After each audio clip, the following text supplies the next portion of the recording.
नमस्कार दोस्तों, मैं उदित पाठक आपका स्वागत करता हूं अपने चैनल पाठक्स गोल एकेडमी में। दोस्तों, आज मैं बहुत ही अच्छा टॉपिक लेके आया हूं जिसकी ज़रूरत शायद आज के ज़माने में हर किसी को है। और वो है कि इंग्लिश बोलना कैसे सीखें। आज तक हमने बहुत सारी क्लासेस करी हैं, बहुत जगह ग्रामर पढ़ी है, लेकिन हमारा मेन फोकस इसी पर है कि हमें करंट फ्लो इंग्लिश बोलने आए, एकदम धारा प्रवाह जिसे हम कहते हैं। दोस्तों, इसकी इम्पोर्टेंस आज सारी दुनिया में है। जैसे संस्कृत है, संस्कृत एक ऐसी भाषा है, अगर हम कोई हिंदी भाषा बोल रहे हैं और उसके बीच में संस्कृत के कुछ श्लोकों का प्रयोग कर देते हैं तो वो भाषा आम भाषा नहीं रहती, वो स्वयं ईश्वर की भाषा बन जाती है।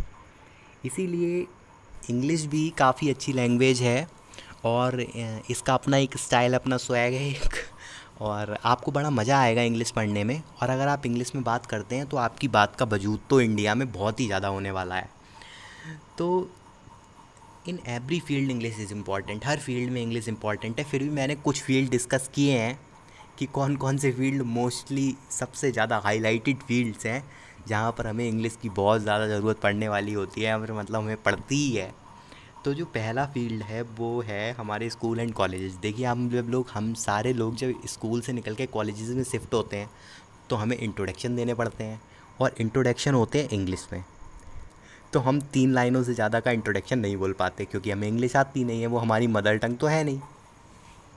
और हाँ, मदर टंग मतलब मातृभाषा। एक बार ऐसा हुआ कि एक बच्चा था, उसे कॉलेज का फॉर्म भरने के लिए बोला गया, तो वो कॉलेज का फॉर्म भर रहा था। उस पर लिख के आया मदर टंग, तो उसने लिख दिया पिंक। मतलब उसे लगा कि ये मेरी माँ की जीभ का कलर पूछ रहा है। तो ऐसा नहीं है, मदर टंग मतलब मातृभाषा।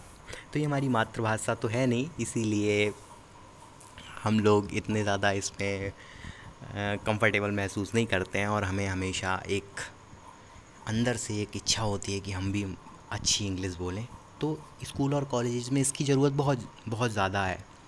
कॉल सेंटर्स में, अब मैं आपको बताना चाहूँगा, जो लोग कॉल सेंटर्स में जॉब कर रहे होंगे वो शायद मेरी इस बात को बहुत अच्छी तरह समझ पाएंगे कि जो हिंदी कॉल सेंटर्स होते हैं उन कॉल सेंटर्स में आपको कम रुपए मिलते हैं in the compare to English call centres, क्योंकि उसमें हमें इंटरनेशनल लेवल की कॉल अटेंड करनी पड़ती है। और इंग्लिश टॉकर्स इंडिया में बहुत कम है, मतलब मिनिमम उसमें है, मिनिमम बहुत ही कम है। हालांकि ये बात है कि भारत की काफ़ी बड़ी जनसंख्या इंग्लिश बोलती है, लेकिन वो फिर उस सेक्टर में नहीं आती है। तो इसीलिए कॉल सेंटर्स में भी इस भाषा की बहुत ही ज़्यादा ज़रूरत पड़ती है। फिर जॉब इंटरव्यूज़ में ये बहुत बड़ा मेजर रोल प्ले करती है कि आप कौन सी भाषा का यूज़ करते हैं, ये भी बहुत महत्वपूर्ण हो जाता है। कई इंटरव्यूज़ ऐसे भी हैं जिसमें इसकी ज़्यादा ज़रूरत नहीं होती है, आपसे भाषा सेलेक्ट करने को बोला जाता है, लेकिन फिर भी काफ़ी हद तक इसकी ज़रूरतें हैं। पर्सनैलिटी डेवलपमेंट, हाँ ये बात बिल्कुल ठीक है कि इंग्लिश बोलने वाले इंसान की पर्सनैलिटी इंडिया में एक अलग ही पर्सनैलिटी है, और वो उसका ट्रीटमेंट भी बहुत अच्छा है। मतलब उससे लोग इस तरीके से ट्रीट करते हैं कि हाँ ये नॉलेजेबल है, केवल एक भाषा सीखने से वो नॉलेजेबल बन गया। देखिए, मैं आपको बताना चाहूँगा कि वाकई में कोई भी इंसान इंग्लिश सीख सकता है। क्या आप जानते हैं, हिंदी सीखने वाला, जिसने हिंदी सीख रखी है, उसे इंग्लिश बोलना बहुत ही आसान होगा। उसका रीज़न ये है कि हमारी जो भाषा, हमारी जो मातृभाषा है, मदर टंग, वो हिंदी है। और फिर अब ये किस तरीके के मैकेनिज़्म से बनी है, मैं आपको इसका एक छोटा सा एग्जांपल देता हूँ। आप अपने मुंह से पहली वर्णमाला का पहली लाइन बोलना है आपको मेरे साथ। सबसे पहले आप बोलेंगे का, तो आप देखेंगे जीभ के बिल्कुल आगे वाले भाग पर का उच्चारित होता है। उसके बाद मैं बोलूँगा खा, तो थोड़ा सा अंदर गए। फिर हम बोलते हैं गा, तो वो गले के अंदर पहुँच गया। फिर हम बोलते हैं गा, तो वो बिल्कुल अंदर। और फिर अड़ा, बिल्कुल ही अंदर। तो इस तरीके से हमारी भाषा डिज़ाइन की गई है। असल में कोई वो भाषा नहीं है, बल्कि जीता जागता एक उदाहरण है, जीवंतता है उसके अंदर। इसीलिए हम उसे मातृभाषा कहते हैं, और वो गुलाबी तो बिल्कुल नहीं है। तो हम आगे बढ़ते हैं। अब कुछ नहीं, अच्छा, हमें प्लान करके करना पड़ेगा काम। बिना प्लानिंग के कोई भी चीज़ सक्सेसफुल नहीं होती है। तो हाउ टू लर्न, हमें कैसे सीखना है। This is the easiest language in the world, anybody can learn this. ये बहुत आसान भाषा है और कोई भी इसे सीख सकता है। Even a uneducated person can learn how to speak English properly. अगर कोई ऐसा व्यक्ति भी है जिसने अपनी ज़िंदगी में कभी पढ़ाई भी नहीं की है, वो भी इंग्लिश भाषा को सीख सकता है और बड़े आसानी से बोल सकता है, मेरा विश्वास कीजिए। अब आप थोड़ी देर के लिए अपने दिमाग को चलाइए और सोचिए कि कैसे एक मज़दूर हिंदी बोलना सीखा। क्या उसने व्याकरण की ट्रेनिंग किसी विद्यालय में ली? किसी विद्यालय में जाकर उसने स्नातक की डिग्री उत्तीर्ण की व्याकरण में? नहीं। उसने केवल क्या किया, उसने लोगों को केवल ऑब्ज़र्व किया। उसने कैसे बोलनी सीखी है इंग्लिश, हिंदी कैसे उसने बोलनी सीखी है। तो हम उसी संबंध में उसी तरीके से इंग्लिश बोलनी सीखेंगे। कहने का मतलब हमने एक अनएजुकेटेड इंसान से कुछ सीखा है, वो ये है कि उसने व्याकरण कैसे सीखा, उसका यूज़ अब हम करेंगे कि हम इंग्लिश कैसे सीखें। तो जब एक अनपढ़ व्यक्ति इतनी जटिल भाषा का प्रयोग कर सकता है तो ये इंग्लिश तो बहुत ही आसान भाषा है। तो कैसे हमने सीखी है, सबसे पहले हम इस बारे में डिस्कस करेंगे। तो वाइल लिसनिंग, बचपन में हम सुनते थे, किसी भी चीज़ को हम सुनते थे। अब हम जैसे हमारे सामने कोई वर्ड बोला जाता था हम उससे सुनते थे, और जैसे कि हमारे सामने बोला गया आम, तो हमने आम सुना। फिर हमें आम दिखाते भी थे घर वाले, बचपन की बात कर रहा हूँ मैं, आम दिखाते भी थे, और फिर हमारे दिमाग में उसकी एक इमेज बन जाती थी। हम इमेजिन करते थे, देखते थे, और इस तरीके से हम सीखे। फिर हमने धीमे धीमे शब्दों को उठाना स्टार्ट किया। देखिए, फ्रेजेस का जो मतलब होता है वो होता है वाक्यांश, शब्दांश। तो मुख्य रूप से मैं इस भाग के अंदर नहीं जा रहा हूँ कि फ्रेजेस, ग्रामर वाली फ्रेजेस के अंदर, लेकिन मैं आपसे महत्वपूर्ण बात ये कहूँगा कि छोटे छोटे वाक्यों को उठाना ये बड़ा ज़रूरी है इंग्लिश भाषा में। इसी को जोड़ जोड़ कर आगे चलकर इंग्लिश भाषा पूरी तरीके से कम्प्लीटली हम बोल पाते हैं। तो फ्रेजेस बहुत ज़रूरी हैं। तो वाइल लिसनिंग हमने सुनकर सीखी, और हमने ऑब्ज़र्वेशन किया, सुना तो है ही, साथ साथ में हमने ऑब्ज़र्व भी किया है। तो पिकिंग अप फ्रेजेस, हमने छोटे छोटे वाक्य उठाने हैं जिससे कि हम एक अच्छी इंग्लिश बोल सकें। तो चलिए हम आगे बढ़ते हैं अब। और किसी भी चीज़ के लिए प्लानिंग बहुत ज़रूरी होती है। इस चीज़ से मुझे एक बात याद आ गई, मैं सोच रहा हूँ आपको बता दूँ। एक बार टेनेसी, अमेरिका के टेनेसी प्लेस में क्या हुआ कि एक नई सोसाइटी बनकर तैयार हुई। अब एक व्यक्ति था जो कि अपनी प्रोडक्ट को सेल करना चाहता था। उसका प्रोडक्ट काफ़ी अच्छा था। वो वैक्यूम क्लीनर सेल करने गया वहाँ पर। उसने सोचा कि ये सोसाइटी है और ये मेरे लिए बहुत ही कारगर साबित होगी, सबसे पहले मैं जाकर वहाँ पर अपनी बाज़ार को जमा लूँगा। तो वो वहाँ पर पहुँचा और उसने घंटी बजाई। घंटी बजाते ही नीले रंग का दरवाज़ा खुला और उसमें से एक महिला आकर बाहर खड़ी हुई। उसने बिना उस महिला से पूछे वो सीधे घर के अंदर पहुंचा और अपने बैग में उसने कुछ केले के छिलके, कुछ गंदे संतरे के छिलके और कुछ सड़ी हुई सब्जियों के, फलों के छिलके, ये सारे इकट्ठे कर रखे थे। उसने पूरे घर में वो फेंक दिए, उसके कारपेट पर फेंक दिए जो बहुत ही सुंदर था, और बोला, देखिए मेरे पास एक ऐसी जादुई मशीन है जिससे कि मैं तुरंत के तुरंत इन सारे छिलकों को साफ़ कर दूंगा, एक बूंद, इवन इसका धब्बा भी नहीं बचेगा, और इसमें से एक बेहतरीन खुशबू आएगी। और अगर ऐसा ना हो पाया तो मैं इन सारे छिलकों को स्वयं खा लूँगा। तो उस औरत ने उसकी ओर देखा और उससे पूछा, क्या आप टमाटो सॉस लेना पसंद करेंगे? तो बोला, टमाटो सॉस मतलब? बोली, आप टमाटो सॉस लेना पसंद करेंगे? तो बोला, मतलब? तो उन्होंने कहा, क्योंकि हमारी सोसाइटी में अभी इलेक्ट्रिसिटी ही नहीं लगी है। तो इस तरीके के काम होते हैं। अगर कोई इंसान बिना प्लानिंग के कोई चीज़ करता है तो उसे सबसे पहले प्लानिंग करनी चाहिए थी, लेकिन उसने बिना प्लानिंग के एकदम से उसने अटैम्प्ट कर दिया। तो बिना प्लानिंग के कुछ भी सक्सेसफुल नहीं होता है दोस्तों, इसीलिए प्लानिंग बहुत ज़रूरी है। तो हमने प्लानिंग ये की है। चलिए आगे बढ़ते हैं, किस्से तो होते रहेंगे। वर्ड्स हम कैसे सीखेंगे? Words have a picture with in it. आप हमेशा याद रखना कि शब्दों के अंदर एक चित्र छुपा हुआ होता है। हर वर्ड आपके दिमाग में एक स्केच खींचता है। जैसे कि मैंने आपसे बोला तरबूज, वाटरमेलन, तो आप देखेंगे कि थोड़ी देर अगर आप अपनी आंखों को बंद करेंगे तो आप ये पाएंगे कि तरबूज का एक चित्र बन रहा है आपके दिमाग में। दोस्तों, असल में हमारा दिमाग केवल चित्रों को ही समझ पाता है। अगर मैं आपसे कोई एक जटिल शब्द बोल दूं जिसका ना तो आपके दिमाग में पिक्चर बने और ना ही उस भाषा को आप जानते हो, तो आप डेफिनेटली उस शब्द का प्रयोग अपने यूज़ में नहीं कर पाएंगे और बहुत जल्दी ही आप उस वर्ड को भूलेंगे। तो इसीलिए हमें करना क्या है कि कोई भी, तो हम क्या करेंगे, everyday first we have to do this कि हम 10 वर्ड पढ़ेंगे, 10 वर्ड इंग्लिश के नए रोज़। मैंने बहुत ज़्यादा वर्ड इसलिए नहीं रखे हैं क्योंकि जब आप हाइपर सिचुएशन बनाकर तैयार करते हैं माइंड के लिए तो वो फिर काम करना बंद कर देता है। आप 10 पढ़ेंगे, 10 दिन में 100 हो जाएंगे, 30 दिन में 300 हो जाएंगे, ठीक है ना। तो हमें इस कॉन्सेप्ट पर आगे बढ़ना चाहिए। तो सबसे पहले हम क्या करेंगे, सबसे पहले हम वर्ड को देखेंगे। जो भी वर्ड मैं आपके सामने रख रहा हूँ आप उस वर्ड को बहुत ध्यान से देखेंगे। दूसरा काम क्या करेंगे, आप इमेजिन करेंगे उस वर्ड को, मन ही मन में इमेजिन करेंगे। फिर आप प्रोनाउंशिएट करके देखेंगे एक बार। फिर आप अपनी थॉट प्रोसेस में उसे लाएंगे, सोचेंगे उसके बारे में। तो इस तरीके से हम वर्ड्स को सीख जाएंगे।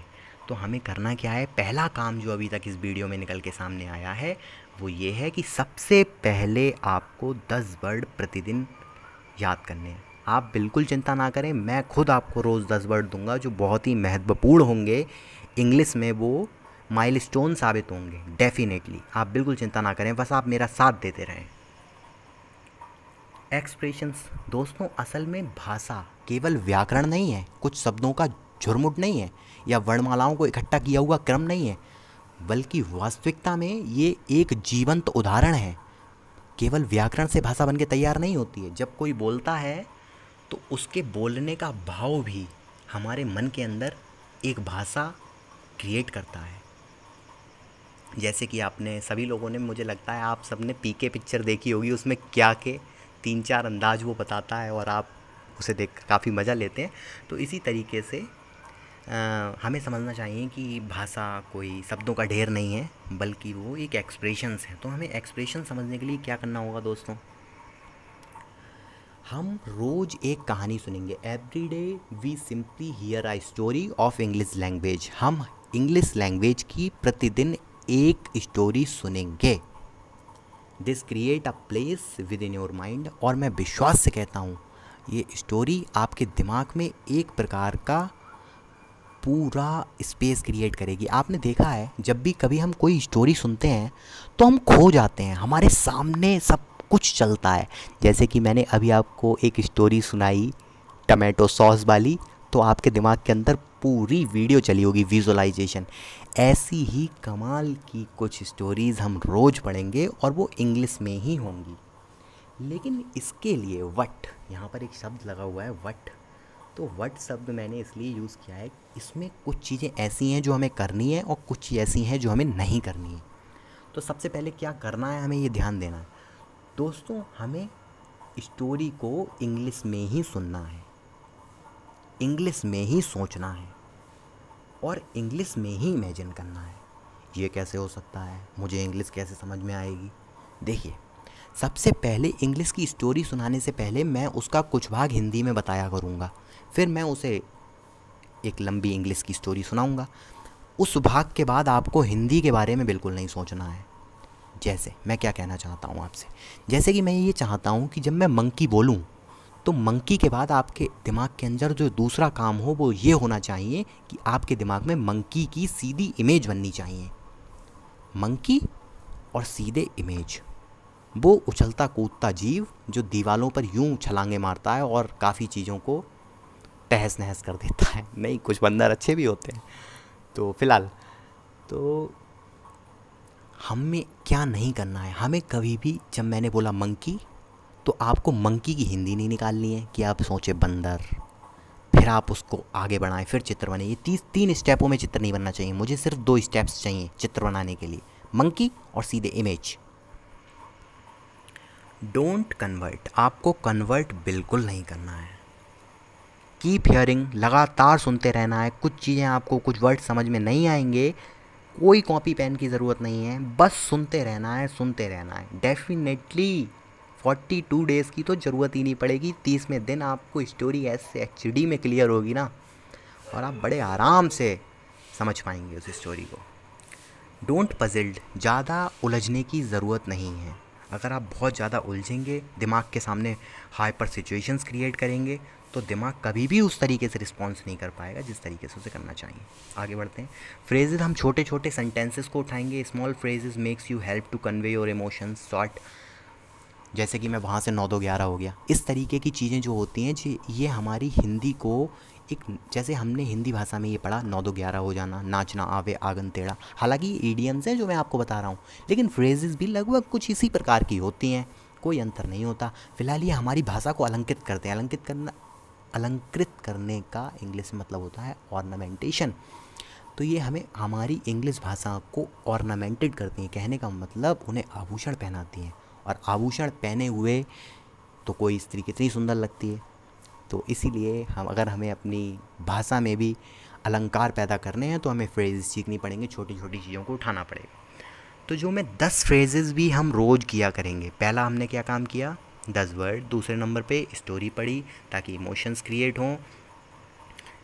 और तीसरे नंबर पे हम जो पढ़ रहे हैं वो फ्रेजेस पढ़ रहे हैं जो कि हमारे इमोशंस को शॉर्ट में व्यक्त कर सकें। हम इसे क्या करेंगे, फ्रेजेस किस तरीके से पढ़ेंगे, 10 फ्रेजेस मैं आपको दिया करूँगा। सबसे पहले हमें इसे रीड कर लेना है, फिर हम इसे याद करेंगे, और उसके बाद हम इसे बोलने की कोशिश करेंगे।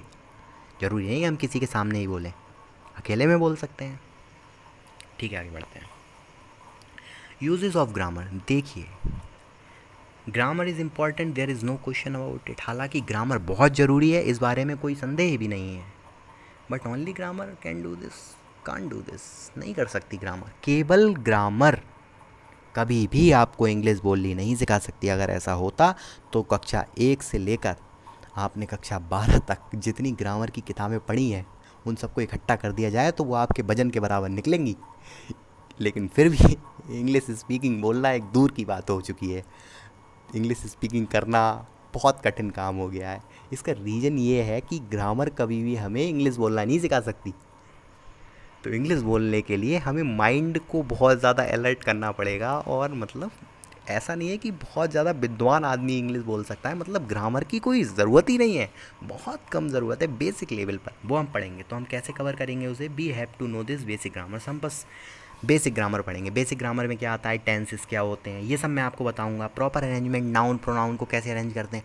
अब आपको ये बिल्कुल नहीं सोचना है कि नाउन प्रोनाउन, अरे ये कौन कौन सी बड़ी बड़ी बातें बताने लगे। नहीं नहीं नहीं, डोंट वरी, मैं आपको बताऊंगा, आपको बिल्कुल आराम से समझ में आएगा। आपको बस वीडियो देखना है। मैं आपसे कह रहा हूँ आपको पेन भी नहीं उठाना, आपको स्क्रीनशॉट लेने हैं बस, कोई दिक्कत नहीं है, आप आराम से पढ़ सकते हैं।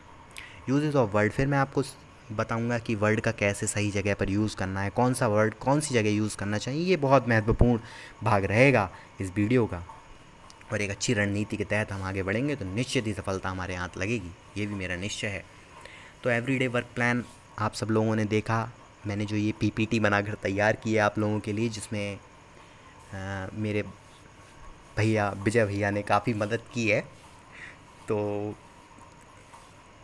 मैं आपको बताना चाहूँगा कि इसमें 10 वर्ड हम रोज़ पढ़ा करेंगे इंग्लिश के। फिर से एक बार रिपीट करता हूँ, 10 वर्ड हम रोज़ इंग्लिश के पढ़ेंगे, 10 फेजेस पढ़ेंगे, एक स्टोरी पढ़ेंगे और बेसिक ग्रामर पढ़ेंगे हम। ठीक है, इससे ज़्यादा हमें पढ़ने की कोई भी आवश्यकता नहीं है। अच्छा चलो, अब कुछ इंटरेस्टिंग बात की जाए। सबसे पहले हमें ये भी देखना होगा, केवल इतने से ही काम नहीं चलेगा। जैसा कि मैंने आपको बताया कि आप ग्रामर बहुत पढ़ चुके हैं, ये सब बातें आपको बहुत लोग सिखा चुके हैं, तो फिर हम क्या नया करने वाले हैं भाई। तो वही मैं आपको बताने वाला हूँ। मैं आपसे बस एक काम करने को कहूँगा और वो आप सारे लोग करेंगे। ठीक है, तो सबसे पहला काम है कि हमें ये समझना होगा कि हमारा दिमाग कैसे काम करता है। तो दोस्तों, हमारा दिमाग कुछ इस तरीके से काम करता है।